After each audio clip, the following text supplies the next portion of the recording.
Alors, d'où provient l'audace? Maintenant, nous allons parler de d'où provient l'audace d'une bonne décision. Sur quoi est-ce que quelqu'un se base pour prendre une bonne décision et est audacieuse?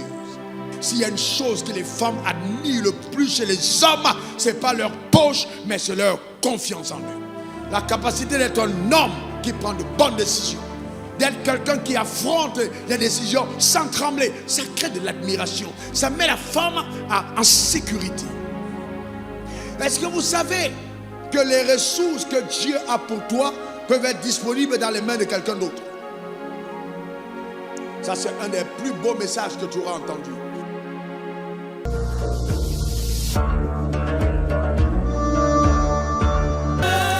Mets ta main sur ton cœur. Père, au nom suprême de Jésus, je vais te rendre grâce pour ta présence. Merci pour ta puissance. Merci pour tes lumières. Je prie que tu accordes à chacun d'entre nous la capacité d'entendre, de comprendre. Saint-Esprit, que la parole enseignée nous communique ta sagesse. Que ta parole enseignée apporte, Éternel, la démonstration de ta gloire, la manifestation de tes pleins pouvoirs, dans le nom suprême de Jésus. Père, je vais te rendre grâce pour la foi des hommes qui est fondée sur la puissance de Dieu. Nous te rendons grâce. Nous bénissons ton nom. Honneur, gloire, règne, triomphe en toi. Pour l'onction sur ma vie en ce jour. Au nom suprême de Jésus, j'ai prié. Quelqu'un dise Amen 3 fois. Amen, Amen, Amen. Assieds-toi dans sa glorieuse présence. Eh bien, c'est à toi de décider. Acte 2. Matthieu 18, verset 18. J'aurais aimé avoir micro-cravate aujourd'hui. Je pense que c'est ce que j'avais demandé, mais la technique ne me l'a pas donné. Je vais aller calmement, vraiment vous amener à comprendre des choses fondamentales. Matthieu 18, verset 18. Ok, tout ce que vous lierez sur la terre sera lié dans le ciel. Et tout ce que vous délierez sur la terre sera délié dans le ciel. En rappel au message passé, nous avons vu que la télécommande du ciel est sur la terre. Donc, en d'autres termes, Dieu a donné la capacité aux hommes qui sont sur la terre de pouvoir avoir de l'influence sur le ciel. Et dans Matthieu 8, verset 13, il est écrit qu'il te soit fait selon ta foi. C'est-à-dire que les choses qui nous arrivent ne sont pas simplement la conséquence de ce que Dieu a décidé, mais bien plus de ce que nous avons résolu. Et nous avons vu que notre décision ou nos décisions ont une grande incidence sur notre avenir. Et que bien des fois, nos décisions sont plus importantes que nos prières. Et c'est pourquoi il est important et fondamental de savoir se décider. Nous avons défini la décision comme étant un jugement qui apporte une solution. Et nous avons dit qu'au-delà de la décision, parce que la décision, notez-le, fixe le but, mais elle ne l'atteint pas. C'est la détermination qui l'atteint. Donc, voyez-vous, la décision fixe le but et la détermination l'atteint. Donc, souvent, il faut bien plus que le fait de se décider. Il faut être résolu. La résolution, c'est quoi? C'est une décision qui va engager notre être, même au prix d'une douleur, d'un inconfort personnel. Voyez-vous, une décision qui va engager notre être, même au prix d'une douleur ou d'un inconfort personnel. Donc, souvent, vous vous décidez, mais ce n'est pas facile. Ah oui, ce n'est pas facile. Vous avez envie d'abandonner, mais non. La décision a fixé le but, mais la détermination l'atteindra. La détermination. Et c'est ainsi que Dieu dira à Job, à tes résolutions répondra le succès si ton sentier priera la lumière. Donc si je veux marcher dans la gloire de Dieu, je dois être une personne résolue. Donne-moi encore ton meilleur amen. Donc voilà ce que nous avons vu à peu près le dimanche passé. D'accord? Et là, nous allons continuer ce dimanche. Est-ce que ça va? Demande à ton voisin si ça va. Ok? Très bien. Alors, d'où provient l'audace? Maintenant, nous allons parler de d'où provient l'audace d'une bonne décision. Sur quoi est-ce que quelqu'un se base pour prendre une bonne décision et est audacieuse? D'où provient cette audace? Voyez, vous avez des personnes qui n'arrivent pas à se décider. Mais d'où provient donc l'audace que certaines personnes ont de prendre de bonnes décisions? Et note ceci, tes décisions révèlent ta foi. Tes décisions révèlent ta foi. Tes décisions sont un indicateur crédible de si tu as la foi ou non.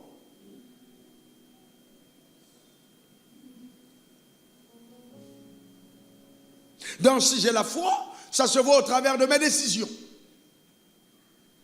Et donc, Tout est question de la mesure que j'accorde à la pensée de Dieu. Notez Marc 4, versets 24 à 25. Observons. Observons. Il a dit encore, ça c'est un des plus beaux messages que tu auras entendu. Il a dit encore, prenez garde à ce que vous entendez, on vous mesurera avec la mesure dont vous serez servi, on y ajoutera pour vous. On vous mesurera avec la mesure dont vous serez servi. En d'autres termes, Dieu dit, quand tu entends ma parole, quand tu écoutes ma voix, il y a une mesure que tu accordes à ma voix. Dans la mesure de crédibilité, la mesure de confiance que tu accordes à la parole de Dieu, la mesure de faisabilité que tu accordes à la parole de Dieu. Comment est-ce que tu crois Dieu capable de faire ce qu'il a dit qu'il va faire au travers de toi? Cette mesure va déterminer les décisions que tu prendras. Quand Pierre décide de poser son pas sur les eaux, c'est que sa mesure qu'il accorde à la parole de Dieu qui lui a été accordée est juste une mesure exceptionnelle. Il croit Dieu capable de briser les lois de la poussée d'Archimède pour que sa parole soit honorée. Et là, c'est une mesure extraordinaire. Alors, je te pose une question. Quelle mesure accordes-tu à la parole de Dieu? Abraham croyait que même si son fils était mort, Dieu avait la capacité de le ressusciter. Donc, la mesure qu'il a accordée à la parole était une mesure de résurrection. Il a cru Dieu capable de ramener les morts à la vie, alors qu'aucun mort n'avait jamais ressuscité. Ça, c'est extraordinaire. Dieu donc permet que tu puisses, dans ta manière de le concevoir, voyez-vous, avoir une mesure extraordinaire de l'action de sa force. Et donc, dès que tu as cette bonne mesure, tu vas te rendre compte que tu prendras de bonnes décisions. Beaucoup de personnes ne prennent pas de bonnes décisions parce qu'ils ont une très mauvaise mesure de Dieu, premièrement, mais ensuite une mesure de ce que Dieu est capable de faire avec eux ou avec elles. Et ça, c'est fondamental. Voyez-vous, la mesure de ce que Dieu est capable de faire avec nous. Alors, on se regarde soi-même, on se dit non, jamais je n'y arriverai. Vous pensez par exemple que quelqu'un qui devient chef d'État, il devient chef d'État quand il est né, vous pensez qu'il a eu une mesure de dire, eh bien, Dieu peut faire de toi chef d'État, Dieu peut faire de toi ministre, Dieu peut faire de toi un patron d'entreprise le plus influent. Mais le problème, c'est la mesure que tu accordes à la promesse de Dieu qui t'a été faite. Et donc Dieu dit, on te mesure de la mesure avec laquelle tu t'es servi. Et j'ai vu tellement de personnes avoir une faible mesure en ce qui concerne les rêves de leur destinée. Comme si la vie était un jeu. Comme si elles étaient venues sur la terre accompagner les autres. Comme si elles étaient juste venues observer, regarder, voir ce que Dieu a fait avec les autres personnes, s'excluant elles-mêmes de la possibilité de Dieu de les utiliser. Et ça fragilise la capacité de prendre de bonnes décisions. Voyez-vous, Dieu peut et Dieu va t'utiliser. Dieu peut et Dieu va m'utiliser. C'est quelque chose que tu dois te répéter. Cette mesure doit grandir en toi de la manière la plus incroyable. Et donc chaque fois que tu lis la Bible et tu vois Dieu ayant utilisé, ayant pris quelqu'un, l'ayant élevé, tu dois être à même de te référer justement à ces images mentales que Dieu te donne pour te permettre justement de te projeter dans le futur. Et ça, c'est extraordinaire. Amen, c'est extraordinaire. Nous avons une projection future tellement lointaine que tous les croyants sur la terre ne pensent qu'à aller au ciel. Je vais aller au ciel, le ciel est beau et merveilleux. On s'est projeté au ciel que notre projection était tellement lointaine qu'on a oublié les responsabilités terrestres qui nous attendent. Projette-toi aussi sur la terre avant le ciel. J'ai dit quoi? Projette-toi aussi sur la terre avant le ciel. Alors maintenant, regarde bien. Avant qu'on aille plus loin, je te donne certains facteurs qui doivent influencer ta décision. J'ai parlé avec un de mes fils, chef d'entreprise, il m'a dit, oh, tu ne peux pas imaginer comment le message nous fait du bien incroyablement. D'ailleurs, voyez-vous, les dirigeants du monde sont appelés les décideurs. Les décideurs. Voyez-vous, les décideurs. Si vous ne pouvez pas être un patron sans être un décideur, vous ne pouvez pas être la tête sans être un décideur. La Bible dit, vous êtes la tête et non la queue, toujours en haut et jamais en bas. Les personnes qui ne se décident pas ne sont jamais au sommet. Jamais. Le sommet est réservé aux décideurs, à ceux qui savent prendre des décisions. Donc ce message a pour but de te propulser au sommet. Amen. Car ta place est au sommet. On se donne rendez-vous au sommet de la montagne. Donne-moi ton meilleur amen. Dis encore amen. Pour certains d'entre vous, les cuisses vont faire mal, ça va chauffer, parce que gravir la montagne, c'est difficile. Mais il faut continuer d'avancer, car ceux qui abandonnent un chemin ne sont jamais les vainqueurs. Et les vainqueurs sont ceux qui ont appris à ne jamais abandonner. Le rendez-vous, c'est au sommet. On ne s'arrête ni à la vallée, ni sur le flanc de la montagne, mais sur le sommet de la montagne. Donne-moi encore ton meilleur amen. Le rendez-vous au sommet. Dis encore amen. Alléluia. Eh bien, donc il faut qu'on comprenne quels sont les facteurs qui nous permettent de prendre de bonnes décisions. Premier facteur, voyez, le futur. J'ai dit quoi? Le futur. Alors très peu de personnes arrivent à se projeter valablement dans le futur. Le futur. Alors, c'est bien important. Grand décideur, écoutez-moi attentivement. Chaque acte décision aura des incidents ou des conséquences visibles dans le futur. C'est-à-dire, avant de te décider, il faut que tu analyses quelles sont les conséquences de ta décision. Les gens pensent qu'on vit avec sa décision. Non, on vit avec les conséquences de la décision. Chaque décision est une conséquence. La décision est prise une fois, mais la conséquence est toujours. Donc, je vis avec la conséquence, mais pas avec la décision. Parce que la décision provoque des conséquences. Je dois apprendre à me décider. Donc, si on t'amène simplement à prier de jour et nuit, chanter, crier, sans te décider, on ne fait rien du tout. Il faut la capacité de te décider. Est-ce que ça va? C'est fondamental. Donc, les conséquences de nos décisions deviennent plus importantes que la décision elle-même. Alors, pour prendre une décision, je dois analyser les conséquences. C'est vraiment fondamental. Analyser les conséquences. Je décide. Je suis une charmante dame ivoirienne d'épouser un Sud-Coréen. Je ne dois pas seulement m'arrêter au fait que je suis amoureux, je suis fan de lui.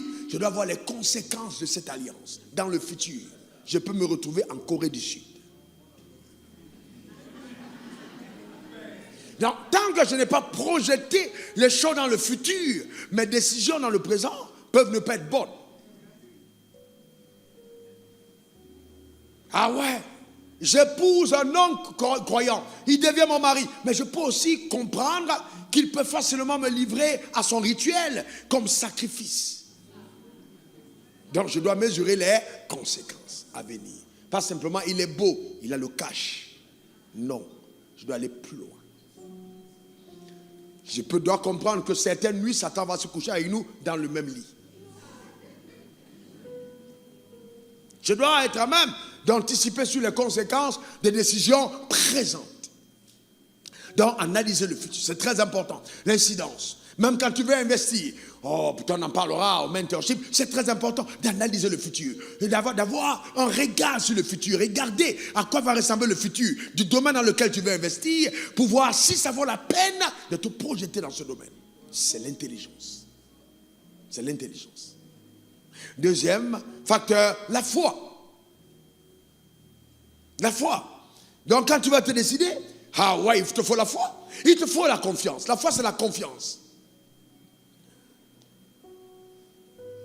Tu vois, ça veut dire que quand tu prends la décision, tu dois te décider sur la base de je vais réussir. Il ne faut pas être là, non, à tâtonnant. Non, tu dois avoir confiance.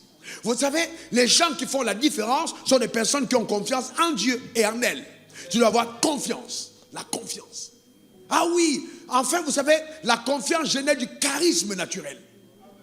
Une personne confiante est une personne charismatique. Les personnes charismatiques vont toujours attirer les personnes vers les décisions qu'elles prennent. Donc c'est très important. La confiance, être confiant. L'estime de soi, l'estime personnelle que tu as de toi-même. La valorisation personnelle que tu accordes à ton être. Ah ouais! La valorisation personnelle, l'estime que tu as de toi, c'est important. Et ensuite le courage, le facteur courage. Parce que vous voyez, quand on parle de l'élément de la foi, il y a le courage derrière. Il dit à Josué, fortifie-toi et prends courage, car je serai avec toi dans tout ce que tu entreprendras. C'est-à-dire que chaque fois que tu auras tendance à prendre les bonnes décisions, tu seras toujours intimidé par les éléments autour. Il te faut du courage. Il te faut quoi? Du courage. C'est important d'être courageux. On est très très courageux. Et il faut comprendre que la confiance va stimuler ta créativité. Quelqu'un qui est confiant est créatif. Ah ouais, quand tu es confiant, tu es créatif. Tu as toujours des idées, tu vois, qui passent dans ta tête. Toujours de nouveaux schémas, toujours de nouveaux stratagèmes. Parce que tu es confiant. Il y a la créativité. Tu sais que tu vas réussir. Donc, tout de suite, tu vois, c'est que tu es en train de te demander plutôt comment je fais pour réussir ce projet. C'est pas, oui, mais est-ce que non, tu sais que je vais réussir. Et tout de suite, tu penses comment faire. Donc, tout de suite, tu mets une demande sur ton cerveau sur comment faire pour réussir. Tu n'as pas une autre alternative. L'échec ne fait pas partie de ton système de pensée. Donne-moi encore ton meilleur amen. Tu vas réussir, point barre. Amen. Donc, c'est fondamental. D'accord? Et vous ne pouvez pas imaginer comment les personnes confiantes en elles attirent le respect des gens. Et surtout, hommes, quand vous êtes un homme, s'il y a une chose que les femmes admirent le plus chez les hommes, ce n'est pas leur poche, mais c'est leur confiance en eux. La capacité d'être un homme qui prend de bonnes décisions. D'être quelqu'un qui affronte les décisions sans trembler. Ça crée de l'admiration. Ça met la femme en sécurité. Ah oui, c'est important dans la vie. Des bons leaders ont besoin, voyez, d'être courageux. D'accord? Tout ça, c'est toujours sur le deuxième point, la foi. Voyez-vous, c'est très important. Troisième élément qui te permettra de prendre de bonnes décisions, et les bons conseillers. J'ai dit quoi? Les bons conseillers. J'ai dit quoi? Les bons conseillers. Et le meilleur des conseillers, c'est le Saint-Esprit. Les bons conseillers. Mais encore, je vais te dire une chose, le Saint-Esprit seul ne te suffira pas. À bien de moments, le Saint-Esprit seul ne te suffira pas. Tu auras besoin d'associer à la voix du Saint-Esprit la voix des experts. Proverbe 15, verset 22. Les projets échouent faute d'une assemblée qui délibère. Mais ils réussissent quand il y a de nombreux conseillers. Les projets échouent faute d'une assemblée qui délibère. C'est ce que j'appellerais la sagesse collective. La sagesse collective. Nous devons apprendre à puiser de la sagesse dans la sagesse collective. Et souvent, la base de notre erreur, c'est que nous avons posé notre problème à notre pasteur, alors qu'il n'est pas habilité à nous donner un conseil. Vous allez voir un pasteur pour lui dire, voilà, on m'a fait une taxation d'office, comment je fais? S'il ne connaît pas les affaires, il ne te donne aucun conseil. Il va te dire, jeûnons et prions. Non, tu as besoin d'experts. Tu as besoin de personnes qui connaissent. Des personnes qui sont outillées dans le domaine. C'est très important. Tu ne vas pas demander à ton pasteur de te donner conseil dans le domaine où lui-même n'est pas outillé. C'est pourquoi on peut avoir des pasteurs, mais avoir des mentors. Même dans l'assemblée, il peut y avoir des gens dans l'église qui peuvent te conseiller dans des domaines spécifiques. Je ne suis pas dans la politique, mais si tu veux faire la politique, je peux te référencer à quelqu'un qui te donnera de bons conseils dans la politique pratique. En ce qui concerne, par exemple, la gestion d'un parti politique. C'est important. Donne-moi ton meilleur amen. Donc vous voyez, c'est très très très important. Donc il y a là, tout n'est pas seulement de dire j'ai prié, mais il est important d'avoir de bonnes décisions, d'avoir de bons conseils. C'est pourquoi il est même recommandé de lire et de s'instruire dans le domaine où tu veux prendre des décisions. Tu veux agir dans un domaine, instruis-toi d'abord. Lis les livres, pas de ceux qui ont écrit, mais de ceux qui ont de l'expertise dans ce qu'ils ont écrit. Et je reviens sur ce que j'ai dit la dernière fois. Un homme qui n'a pas fait d'expérience dans un domaine n'est pas crédible. Ça ne veut pas dire qu'il n'a pas à dire. Non, il a à dire. Mais ta crédibilité n'est pas encore assumée. Voyez-vous, alors quand tu dis des choses, en tant que pasteur ou en tant qu'orateur, tu dis des choses, tu n'as pas encore assumé ces choses, tu n'as pas encore expérimenté, on ne sait pas que tu mens. Mais tu n'es pas encore crédible parce que tu ne les as pas expérimentés. Alors maintenant, Dieu va te soutenir pour que ce que tu as dit arrive à manifestation dans ta vie pour que tout le monde se rende compte que tu ne mentais pas. Ça ne veut pas dire que tu n'as pas à dire, mais ne te fâche pas si les gens ne te croient pas. Ah ouais. Les gens, moi quand j'ai commencé à prêcher dans certains domaines en disant aux gens voilà ce qui va arriver, les gens ne me croyaient pas jusqu'à ce qu'ils voient les évidences. Il y a un peu faible qui me croyait, mais c'est normal sur le processus. Ne sois pas là en pensant que les gens vont avoir une adhésion totale comme ils ont l'adhésion au pasteur Wafo. Non, le pasteur Wafo c'est toute une école. Et je veux même dire c'est une institution dans un domaine. Donc à partir de certaines évidences, si je dis quelque chose, les gens vont me suivre. Mais toi, tu as besoin de faire tes preuves pour qu'on te suive à ce niveau. Mais si je te recommande en disant suive-le, je peux rendre aveugle les gens sur ton manque d'expertise. Je peux rendre aveugle les gens sur ton manque d'expertise en disant écoutez-le. On dit mais si c'est lui qui a dit écoutez-le, alors on va l'écouter. Et c'est pourquoi les gens se trompent et ils pensent que les gens les écoutent parce qu'ils sont crédibles. Non, c'est parce que celui qui les a recommandés était crédible. Une grande différence. Et c'est pourquoi après, quand dans le zèle de l'orgueil, certaines personnes se détachent, elles se rendent compte qu'elles n'avaient pas de substance. Même 20 personnes, ils n'arrivent pas à générer. Pourquoi? Parce qu'il n'y avait pas de crédibilité. C'est ça la sagesse de la vie. Il n'y avait pas de crédibilité. Il faut faire très attention. Très, très attention. Donc, c'est vraiment important. D'accord? Très important. Ensuite, il ne faut jamais se décider sur la base ou l'influence de la peur. De la peur. Jamais de la peur. Jamais. Les décisions fondées sur la peur vont toujours limiter ta productivité. Matthieu 25, verset 25. Le gars qui avait un talent dit, j'ai eu peur. Dis après moi, je n'ai pas peur. Ah non, non, dis-le bien encore, je n'ai pas peur. Une troisième fois, je n'ai pas peur. Et il dit, je suis allé cacher ton talent dans la terre. Voici, prends ce qui est à toi. Il était improductif à cause de la peur. Il ne faut pas avoir peur. Combien de personnes ont peur? Vous savez, même quand il fallait commencer le temps de la foi, je vais vous donner un tout vrai. Alors, à un certain moment, j'ai eu peur. La peur commençait à... Oui, parce que tu faisais des programmes avec 3000 personnes, 4000 personnes, 5000 personnes. Tu vas commencer les cultes et il faut affronter 10 personnes, 15 personnes, 20 personnes, 25 personnes. Tu rentres chez toi, s'il n'y a pas la niaque, tu laisses tomber. Tu dis, Dieu ne m'a pas appelé. Mais il faut affronter les faibles commencements.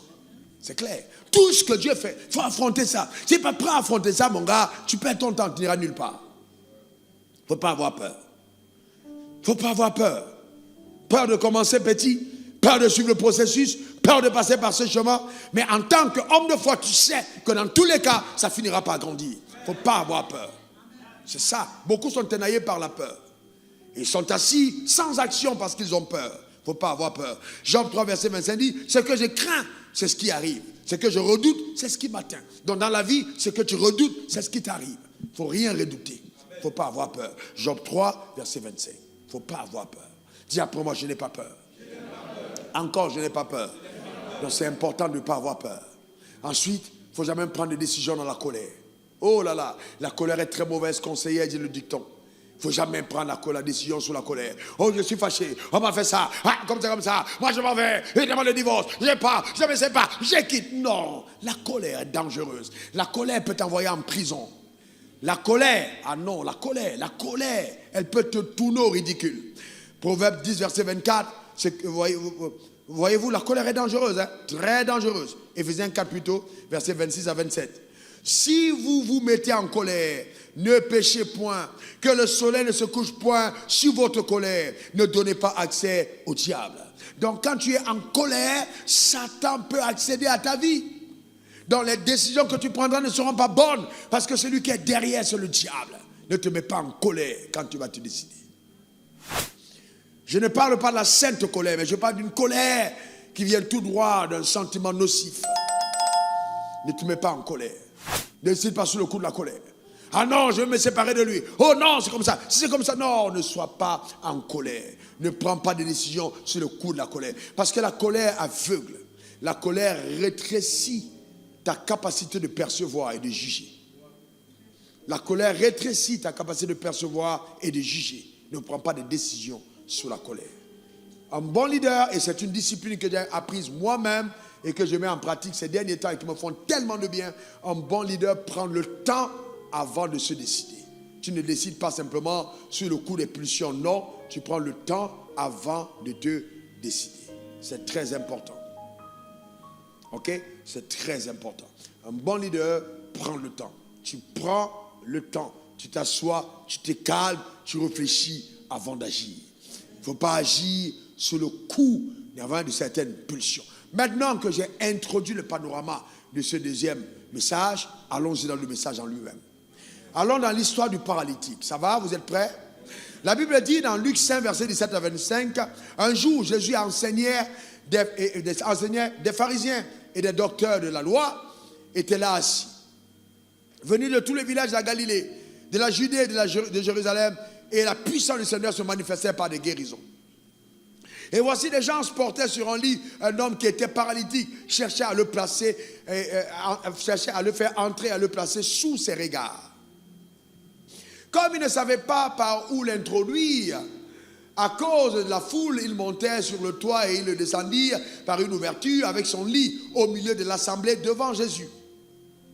Voyant leur foi, Jésus dit, « Homme, tes péchés te sont pardonnés. » Les scribes et les pharisiens se mirent à raisonner et à dire, « Qui est celui-ci? Qui profère des blasphèmes? Qui peut pardonner les péchés si ce n'est Dieu seul? » Voyez-vous, ils étaient venus l'écouter, mais quand même, c'est incroyable. Hein? Jésus, connaissant leurs pensées, prit la parole et leur dit, « Quelles pensées avez-vous dans vos cœurs?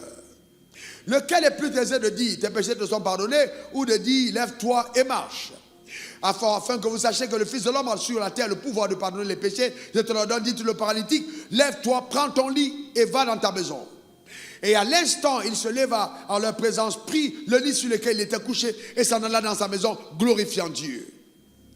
Tous étaient dans l'étonnement et glorifiaient Dieu, remplis de crainte, et ils disaient, nous avons vu aujourd'hui des choses étranges. Vous savez, les choses étranges que Dieu a accomplies dans la vie des hommes sont provoquées par l'audace de ces hommes-là.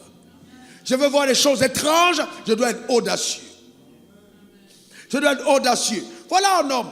Alors je vais t'enseigner sur comment avancer et oser alors que rien, et que tout semble être contre toi. C'est-à-dire, alors que tu n'as rien, et tout semble être contre toi, comment tu avances? Cette histoire, il y a de très puissantes leçons. Cet homme était paralytique. Je vous pose une question. Est-ce qu'un paralytique peut marcher? Est-ce qu'un paralytique peut marcher? Alors, en d'autres termes, ce gars n'avait rien. Il n'avait aucune capacité de se rendre à la réunion. Les gens étaient venus parce qu'il marchait, mais lui, il était paralytique. Donc, il avait tout contre lui, rien avec lui. Mais cet homme a compris que dans la vie, je peux ne pas avoir de pieds, mais me déplacer. En fait, ce qui nous porte, ce ne sont pas nos pieds, c'est d'abord notre vision ou notre foi.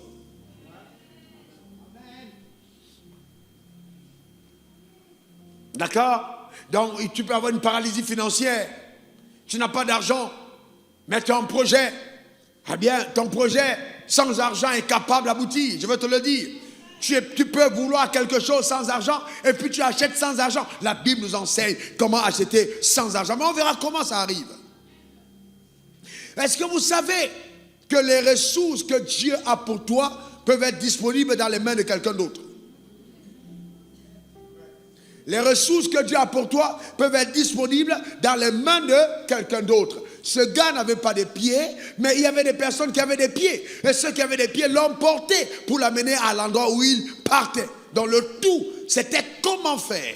D'accord? Voyez-vous, dans la prise de risque, comment je fais? Comment ce gars a fait?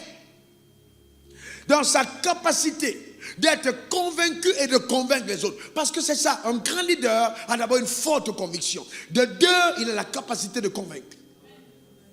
Ce gars ne pouvait pas marcher, mais qu'est-ce qu'il a fait? Il était convaincu que la guérison était sienne. De deux, il a convaincu des personnes à aller avec lui. C'est ça justement, la capacité de prendre de bonnes décisions. Emballer d'autres personnes, amener d'autres personnes à aller avec toi. Il a réussi à faire de son problème personnel un problème collectif. Ce n'était plus son problème. Quand les gars sont arrivés, écoutez-moi attentivement, et qu'il n'y a plus possibilité de passer, les gars disent, mais qu'est-ce qu'on va faire? Le gars est le patron couché sur son lit. Il dit, Joe, contournez. Donc c'est le boss. Il n'a pas de pied, mais c'est lui qu'on porte. Je vois Dieu t'amener à un autre niveau, des personnes te porter à une autre dimension. Donne-moi ton meilleur amen. Quand vous êtes sage dans la vie et intelligent, quand vous savez vous décider, je vous garantis, vous serez toujours entouré de personnes qui vont vous porter. Ah oui, des personnes qui vont vous porter. Ce qui manque à l'église, c'est la crédibilité. Je suis sûr que ce gars était crédible. Convaincre des gens, le porter, c'est que quelque part, même dans sa conduite, dans le quartier, dans la manière de traiter avec les gens, il avait ce qu'on appelle la crédibilité. Il y a des gens que tu ne peux pas porter parce qu'elles ne sont pas crédibles. Le gars était crédible. Il s'est fait porter. Il a franchi les barrières imposées. C'est-à-dire qu'il arrive, il y a la foule. La foule est autour. On dit, gars, bon, tu vois toi-même, les gars, tu vois, regarde, mon gars, je crois qu'aujourd'hui, ce n'est pas ton jour. Il dit au gars, non, allons-y, contournons, passons par le toit. Comment ça? Passons par le toit. Il dit, allons-y. Mais entre-temps, il ne génère aucune énergie. Il est relax. Il est relax sur son lit. Et les gars le portent. Amen. Il contourne la foule. Donne-moi encore ton meilleur amen. Un grand leader doit apprendre à le faire. Savoir se laisser porter. Je me rappelle ce jour, j'avais faim, j'ai terminé le jeûne, j'ai dit Seigneur, je veux manger. Et le Seigneur me dit, va à la boulangerie. Je n'avais pas d'argent.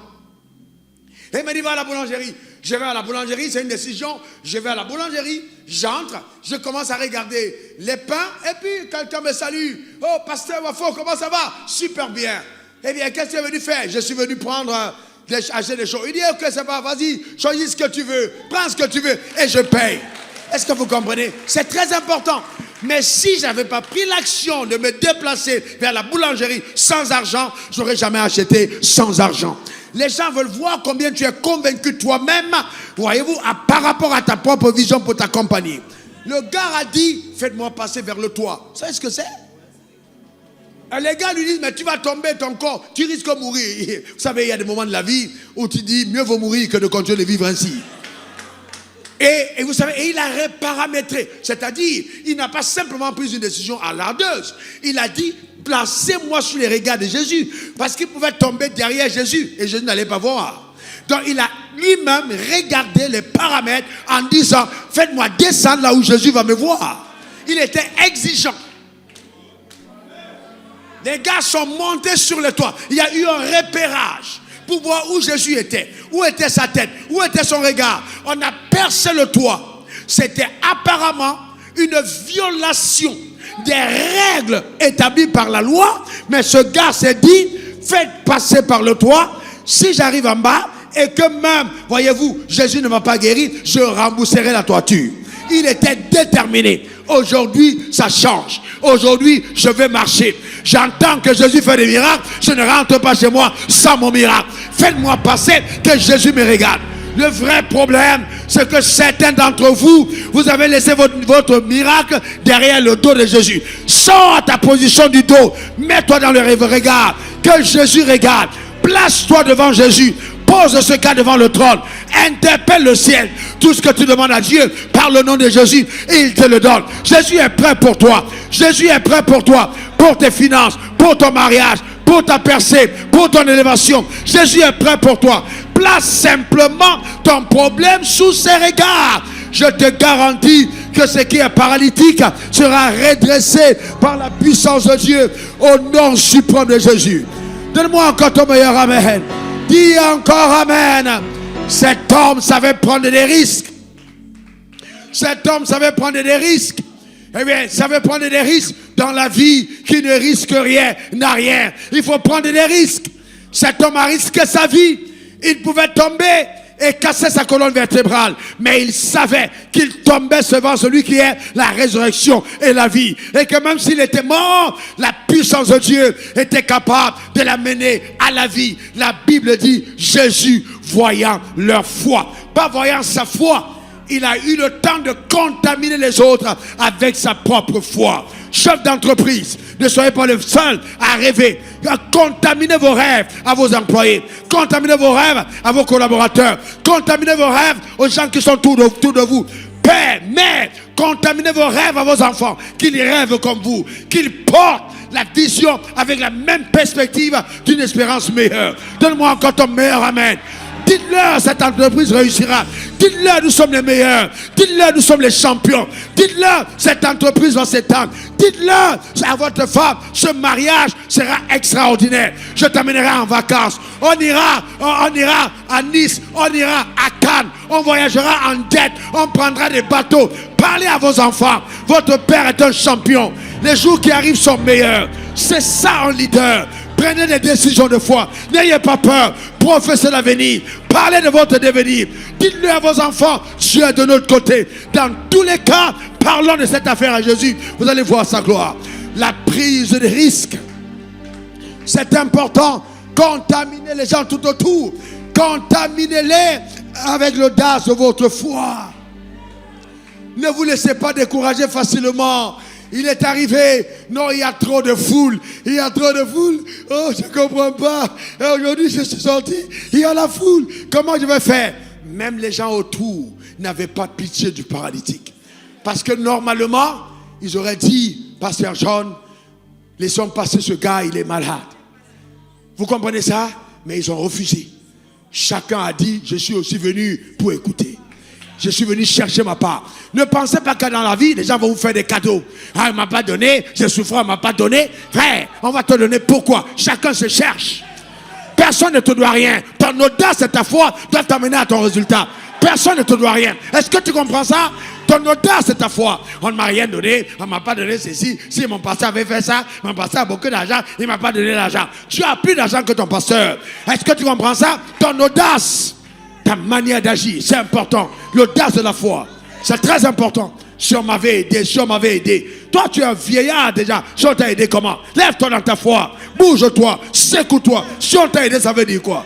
Est-ce que quelqu'un comprend ça? C'est très important. Il est important, frère, je vais te dire. J'étais vice-directeur d'un ministère. Je comptais les finances. Mon père est encore vivant. Quand il m'a donné $100 pour aller en mission. $100 pour partir. Je ne l'ai pas maudit. Je suis parti. Quand je passais mes premières nuits à la gare de bus, j'ai parlé aux moustiques. Et j'ai dit aux moustiques que vous n'allez pas me décourager. J'ai parlé à ma circonstance. Pendant que mon corps me grattait, je déclarais que je suis venu en mission. Et je réussirai mon plan. Vous savez, dans la vie, c'est important. C'est important. La prise des risques. La prise des risques. Sors de ta zone de confort. La prise des risques. Tu as longtemps resté couché sur ce lit. Sors de ta zone de confort. La prise des risques. Sors de cette zone. Je me rappelle encore, quand je voyais un autre frère modeste atteindre une certaine dimension de sa vie, je lui ai dit, mon fils, déménage de là où tu es. Pose un pas de foi. Sors de Yopougon. Viens aux deux plateaux. Pas que Yopougon soit maudit, mais ce déplacement stratégique le sortait de domination de la zone pour se positionner là où les risques sont établis. Déplace-toi, déménage. Et c'est ce qu'il a fait avec sa femme. Il habitait juste en face dans un studio en commençant. Mais aujourd'hui, je suis content de ce que Dieu fait avec lui. Sa prise des risques, savoir sortir de la zone de confort. Est-ce que tu comprends? Ce lit t'a longtemps porté. C'est à toi de le porter maintenant. Ta manière de dire amen m'embête. Ton lit t'a longtemps porté, tu dois porter ce lit maintenant. Dis encore amen. Ne soyez pas là des personnes, vous voyez là, aucun effort, aucun engagement, aucun acte. La vie n'est pas là. Vous n'êtes pas un bébé à qui on mettra tout dans la bouche. Faut vous bouger un peu. Faut vous bouger un peu. Vous comprenez ça? C'est important. Oh non, vraiment, je suis faible. Non, il faut puiser de l'énergie. Vous savez, est-ce que vous savez que l'énergie de la décision ne vient pas du foutu banane ou alors simplement de la tchéké ou alors non. Il y a une énergie surnaturelle qui ne vient pas de la nourriture. Beaucoup d'entre nous sommes affaiblis, pas parce qu'on n'est pas physiquement fort, mais parce qu'on n'est pas spirituellement fort.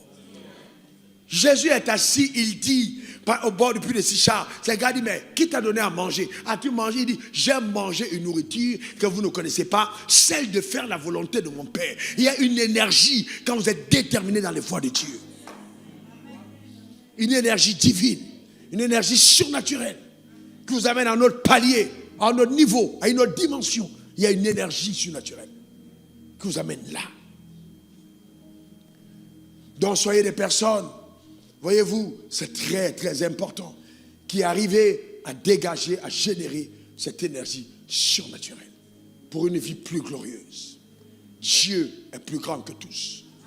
Et voyez, une des résolutions que j'ai prises dans ma vie, c'est de ne jamais faire confiance à la poche d'un homme. Parce que l'homme peut mourir. Parce que l'homme est limité. Ah ouais, c'est pas... Non. Écoutez, c'est pourquoi je vais vous dire. Vous voyez, à ma salle d'attente, demandez à toutes les personnes qui sont autour de moi, riches comme pauvres, je reçois.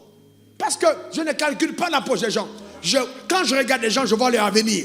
Je pense à ce qu'ils vont devenir dans le futur.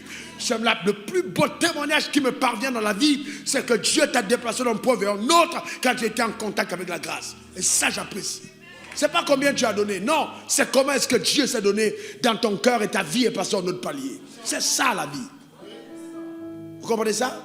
Il faut être vraiment, prendre ce genre de décision. Et vous savez quoi? Il faut se bouger.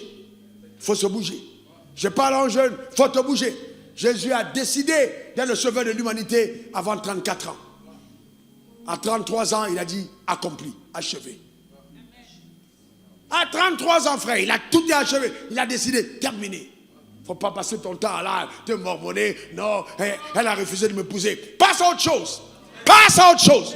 Ah non, vraiment, je ne comprends pas. Il m'a breaké. Après, il est allé chez ma copine. Passe à autre chose. La vie est plus importante que tous ces petits mormonages là.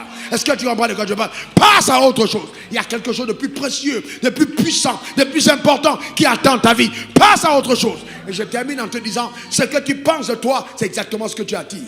Ce que tu penses, c'est ce que tu attires. Ce que tu penses, c'est ce que tu attires. Ce que tu penses, c'est ce que tu attires. Telle en pense, telle elle est. Donne-moi ton meilleur amen. Que Dieu te bénisse richement. Et que la grâce de Dieu soit ton partage. De me combler et bénir au nom suprême de Jésus. Acclame le Seigneur pour ta vie et ta destinée. Que Dieu te garde. Que sa main soit sur ta vie. Que sa puissance accompagne. Dans le nom suprême de Jésus. Alléluia. Gloire à l'agneau. Au nom suprême de Jésus. Amen. Alléluia. Élève ta main vers le ciel et rends grâce à Dieu pour sa parole. Rends grâce à Dieu. Rends grâce à Dieu pour sa parole. Rends grâce à Dieu pour sa parole. Rends grâce à Dieu dans le nom suprême de Jésus. Rends grâce à Dieu pour sa parole. Rends grâce à Dieu pour sa parole. Rends grâce à Dieu dans le nom suprême de Jésus. Rends grâce à Dieu. Rends grâce à Dieu pour la parole. Rends grâce à Dieu dans le nom suprême de Jésus. Oui, tu prendras de bonnes décisions, de valeureuses décisions, de conséquentes décisions dans le nom suprême de Jésus. Rends grâce à Dieu. Rends grâce à Dieu. Rends grâce à Dieu dans le nom suprême de Jésus. Rends grâce à Dieu. Béni sois-tu mon Père. Béni sois-tu mon Dieu. Alléluia. Dans le nom suprême de Jésus. Rababo shakata reborondo robabo sakata rababa shikarababa rababo shikata rababa. Parle à Dieu. Ribabo sakata rindorobo kashita rababa.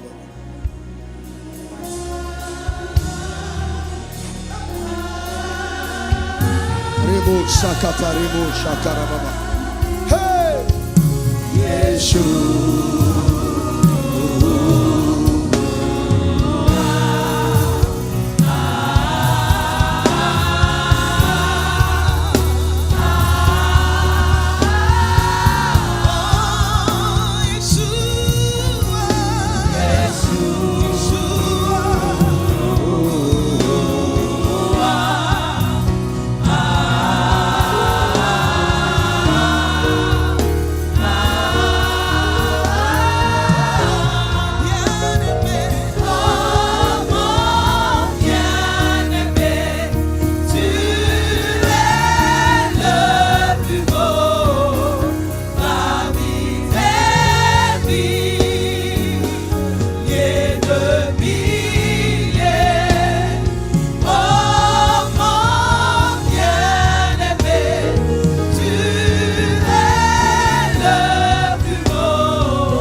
main sur ton cœur, répète après moi ces paroles. Mon Père, mon Dieu, merci pour la parole que j'ai entendue. En ce jour, je prends la résolution dans mon âme de prendre de bonnes décisions, de savoir me décider et d'engager le ciel à mon égard. Je suis conscient que mon avenir ressemblera étroitement à mes décisions présentes. Et c'est pourquoi, dans le présent, avec l'aide du Saint-Esprit, je voudrais prendre les meilleures décisions pour ma destinée au nom suprême de Jésus. Oui, je prendrai des risques. J'ai compris, mon Père, je prendrai des risques. Je me déciderai sur la base de mon entendement, de ta volonté, de ta parole, au nom suprême de Jésus. Je ne quitterai pas la terre sans t'avoir honoré dans le couloir de mon appel. Que ta grâce m'aide éternelle dans cette résolution, au nom suprême de Jésus. Amen. Amen. Et je voudrais demander, pendant qu'on y est rapidement, s'il y a quelqu'un ce matin qui dit, vraiment pasteur, j'ai écouté ce message, je sens que ma vie était tenaillée par la peur, mais bien plus, je n'ai jamais donné ma vie au Seigneur. Je veux vraiment m'abandonner entre les mains du Seigneur pour faire sa volonté sur la terre. Donner ma vie à Dieu. Lève ta main, je veux prier pour toi. Tu dis, je veux naître de nouveau ce matin. Lève ta main, je veux prier pour toi. S'il y a une seule personne qui dit, je veux naître de nouveau, lève ta main vers le ciel. Je vais prier pour toi ce matin. Et que le Seigneur lui-même, par sa grâce, accomplisse son œuvre par ta vie. Bien, s'il n'y a personne, laissez-moi prier dans le nom suprême de Jésus et demander, dans le nom suprême de Jésus, par la puissance extraordinaire de Dieu, pour toutes les personnes connectées en direct et qui lèvent leurs mains, que Christ prenne le total contrôle de ta vie et que ta vie bascule les ténèbres à la lumière. Que Dieu te donne, par la foi que tu as dans le cœur, de vivre les plans qu'il a arrêtés à ton égard, au nom suprême de Jésus. Que la prise de décision soit vérifiée dans ta vie par l'audace de ton action, au nom suprême de Jésus. Amen. Amen. Amen. Demeure béni.